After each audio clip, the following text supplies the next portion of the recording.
I just want to say congratulations to start off, because not only did this movie make me so anxious that I bit off all of my nails, but I also couldn't look away. So I don't know if you owe me a manicure, if there should be like, fine, just bill it. You need to put a trigger warning, like this is a nail biter, and I'll be like the poster child of it. Oh, that's fine. But that's what we wanted, so I appreciate it. Trust me, it worked. And this is not only just an amazing movie, it's your directorial debut. And I want to know what made you choose this project to jumpstart that directing career. I've been thinking about directing for a long time. I was kind of getting burnt out as a producer. I felt like I needed, like, the business of producing was really good for us. It still is. But I needed something artistically to kind of reignite my fire. And I felt like after we got nominated on Irishman, I felt like I kind of had achieved what I thought was the pinnacle of being a producer. And I was ready to take the leap. And I found the script that I thought the characters were really interesting in the story. And I called Emile Hirsch, who I've done a bunch of movies with as a producer. And I said, will you do a table read for me? I'm trying to decide if this is the right thing for me to do. And he's like, no problem. And he came out, we did this table read. About 20 minutes in, I wrote a note to him and I said, will you play this role? I'm going to direct this. And he said, yes. So that was kind of, the script spoke to me, the characters, the story, the tortured, characters that Emile and Megan Fox both play, trying to save these girls and willing to do it at the expense of their own life. I just thought was a really, really unique through line of these two different worlds coming together to kind of, do the right thing.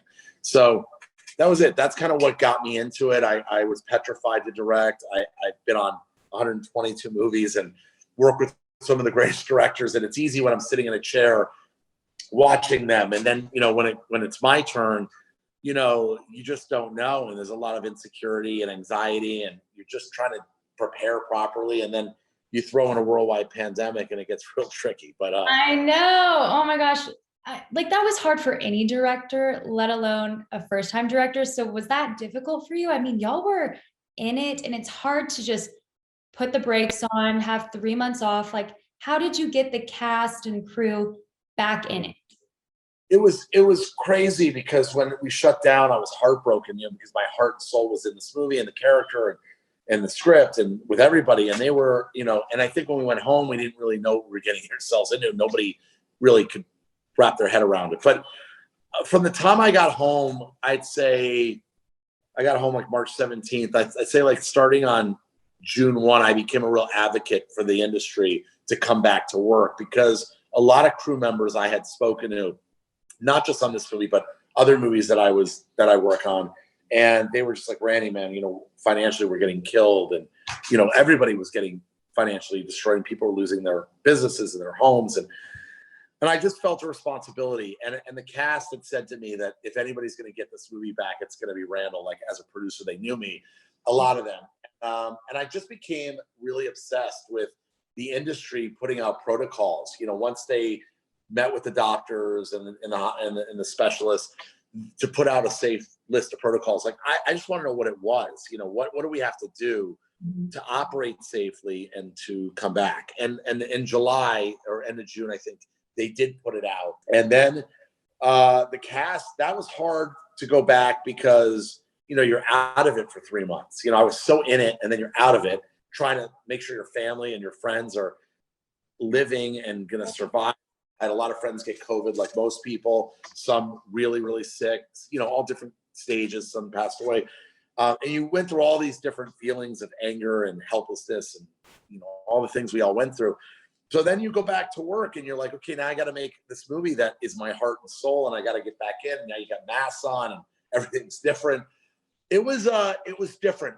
And then we shut down again in July and came back in September, when I decided to move the movie to California. I had to rebuild every set. And, I don't know. I think I'm traumatized. And the crazy thing is, I directed another movie with De Niro and Malkovich and Quavo and a bunch of people. And that movie was supposed to be like in the January of this year. But I was supposed to have a long break, assuming that I finished Midnight, and I didn't. And I already set this other movie. So then I went right into another film. It was a shit show. So It was crazy. I don't know. I felt like I had an obligation to people, to the crew that, is a lot of them working paycheck to paycheck, like a lot of people in our country. And I felt like it was my obligation to get people back to work, and the people that wanted to come back to work. And once I understood how we could do it safely, we made our move. It's kind of a director's dream, the cast you had. Like Yeah. you had Bruce Willis, Megan Fox. I mean, how much of a say did you have in that process? And was there anyone that was on your wish list that you were like, I have to have them? I'm lucky because I produced the movie, and I've been doing it for a long time, so I had probably most of the say, along with Studio Lionsgate. I've been working with them for a long time. They kind of know, what me and the casting that I do. Megan was once I had Emile, Megan was my first choice. I went to Megan with an offer, and her agent, who's a friend, and I didn't really think I was going to get her. I had a list of like 7 other women as backup, like second, third, fourth, fifth. You have to do that when you're putting a movie together. And then they called, and she's like, she relates to the character. She loved the character. She loved the story. And I'm like, really? And it was like that simple, basically. And I mean, I wish it was more complex, but it wasn't. I was shocked. And so that was that. And then Lucas Haas, I knew, and I just thought was perfect for that role. And then of course you have Machine Gun Kelly, who has made some headlines. And No, none. With MGK, people ask me, how did that come together? I was obsessed with that role. To me, was an important role, and I hadn't settled for who I wanted to play that role for weeks, and I was about 2 weeks from shooting, maybe 2.5 weeks out, and I was obsessed with getting MGK, and his agent was kind of not committing. We didn't have enough money, things like that, just deal stuff. And they had walked away, and I got his number through a friend of mine, and I called him, and I said, dude, I gotta have you in this movie. You're this character. I'm obsessed. And he's like, you know what? If you're this persistent, like, I'm down with you. So we did his deal. He came out, and he was everything I thought he would be as an artist. He's a real artist, and he doesn't want to settle for anything. Like, we went into the wardrobe trailer, and he didn't like any of the stuff that they had originally given him. And I had a feeling, just because he wanted to be really different and unique for this character. So so we clicked instantly, and I loved his passion. And you can get from him without knowing him. And obviously I have a different relationship with him today, but when I didn't know him, you could tell he was an artist. And I felt like that's who he is as a musician, as an actor, as a whatever he's doing. And that was it. And then, I had him on the movie, and, So I need to give credit where credit is due here, because without you, we would not have the it couple of 2021. So on behalf of the entire world, I thank you, Randall. I thank you. My pleasure. It's funny because people have been saying that to me a lot lately. I also am a believer in fate, and I feel like I'm sure I had a hand in it. But at the end of the day, I think fate always kind of prevails to a certain degree. And I like to believe in that. But, I definitely brought them together to meet. But whatever happened after that was take the credit. I mean, people thought I'm responsible. Yes, people thought that they were going to be love interests, and it's so funny now that I've watched the movie. I can't wait for other people to, because they're quite the opposite. Megan wants to kill him, so I mean, do you think it's going to be hilarious? Well, that's what I think is so fun about what people are going to go to this movie with, the people that are obsessed with the couple. Yeah. I think that they don't realize that, it's the opposite of that. But as a director, when I was working with both of them in these scenes, there was about 2 days of filming for that stuff. Pre-pandemic, I remember the chemistry was so on fire. I remember watching just them as actors. I mean, take all the other stuff away for a second, but them as actors, it was so magnetic. I was so in it, and they were so in it, and it was great. So there was something special for sure. When I was directing them, as actors, they had a connection, and their performance was so fire. And obviously it went beyond that. So Just a little beyond that. What are they? They call each other like soul fires or something. I don't Flame, I think twin flame, is that it? Twin flames. Yes. See, look, you're into astrology now too. I bet Lala's brought you into that stuff too. Well, what happened was we had shut down, and we went back to Puerto Rico, and we were shut down again and quarantine, and we had our podcast going still. Mm-hmm. And I had asked Megan to do the podcast because we're in Puerto Rico and we were just kept getting tested and waiting to start. And she's like, yeah, I'll do the podcast. I said, I know you love astrology. We have this world famous astrologer coming on. So it's a perfect episode. And Colson's like, I'll do it too with you guys. And I'm like, great. Okay. It's like, and Colson had already been on the podcast. So it was just like the four of us. It was like a couple's night. And talk about how good were the listens on that podcast. Let's pretend like that probably blew up. I think it's top one or two. It's up there. It's up there. And the thing is, you got to say, when we did the podcast, we went into it. I mean, I swear to you, we went into it just like we're doing an astrology podcast. Mm-hmm. And because we didn't expect them to talk about anything about each other, because we're respectful. We're friends with them. We've gone to dinner and all that stuff. And they're my actors. Like, they're it wasn't like we were on a Friday night in LA hangout. We were, so I didn't expect anything other than talk about astrology, which I know shit about. And I'll just on and they start their bantering like Lala and I do. And all of a sudden she's like, it's my twin flame. It's blah, blah, blah. I don't even know what they're boom, boom, boom. And next thing I know, chaos in the media. And I was like, wow. So yeah, it started out as just a simple astrology podcast and turned into much more. Well, I'm going to be listening to that right after this. So thank you for giving me something to listen to.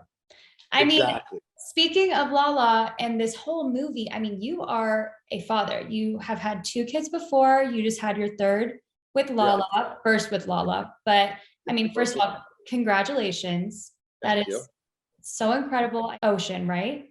Ocean, yes. So adorable. I've seen all the pictures. But I mean, let's pretend like I haven't.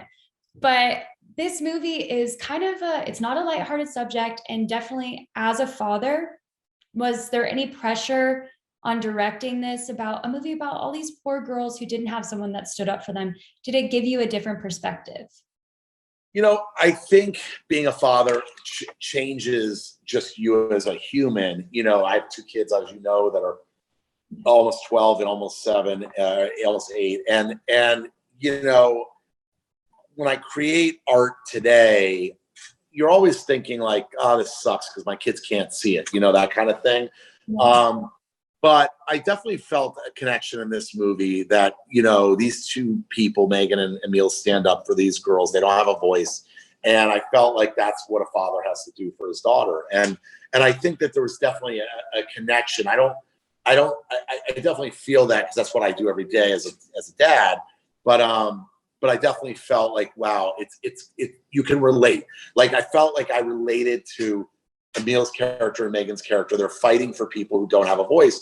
And my kids, they don't have a voice in the larger scheme of things yet because they're too young. Eventually they'll turn 18 and they'll go out and they'll say what they need to say. But so I feel like there are similarities. My kids just asked me today, obviously not Ocean, but my other 2. They asked me today, can we go to the premiere? Because they've been to the Irishman premiere and different things, but they can't sit in the theater. And I said, you can come to the red carpet and you can take pictures, but you will be exiting from there back to the house. Yeah, you should. Yeah, my 12-year-old's like, I don't understand why. I'm not like afraid. I know the dead bodies are fake. And I'm like, London, watch the movie and then you'll have nightmares for the next 3 months. It's not happening. So tell her I had nightmares and I'm 24. So that's tell her no. Yeah, they're gonna come take pictures. They like to dress up and they like to be part of it. And even on Oscar night, they made signs when I was at the Oscars and we lost everything. But they're like my biggest fans. So it's I love that, and I love to share that stuff with them. And when they get older and whatever business they go into, I hope it'll be memories, that were fun for them. So yeah. My last question is, this is hitting theaters thank goodness we're getting back to normal. Thank God. We'll be in those movie theater seats yet again. And Yes. I want to know, what is your go-to movie theater snack? Are you like popcorn so you can throw it in the air when those scary scenes come? What are you eating? You know, Lala will tell you that I'm borderline child eating disorder. Like I eat like shit. Now, my cardiologist recently has just straightened me out and had a real life talk. So we've had to change some things. But when I go to the theater, it's definitely Milk Duds. It's definitely nachos. It's definitely popcorn. I mean, I'm going off. I can't. I mean, how do you walk up to that counter and be like, "I'll have the popcorn with no butter"? Like, who's that? Nope, they need to leave the theater. They're not allowed in. Sorry. So I go off. I can really. If you got a Slurpee back there, I'll throw that on too. I mean, I go off. Yeah. I'm like my kids. I mean, my kids know now. Like they know. Like, oh, we're going to the movie with our dad. It's party time, right? And if Lala's with us, it's not. It's like, okay, one candy each, not 4, Randall. Well, I mean, I hope everyone goes and sees Midnight in the Switchgrass in theaters, gets that buttered popcorn and the milk and throws them in the popcorn. And I hope they have the best time throwing that popcorn up, biting off their nails, and enjoying the show. So thank you so much. Thank you. Thank you so much for talking to me, Randall. It was really a pleasure. My pleasure too.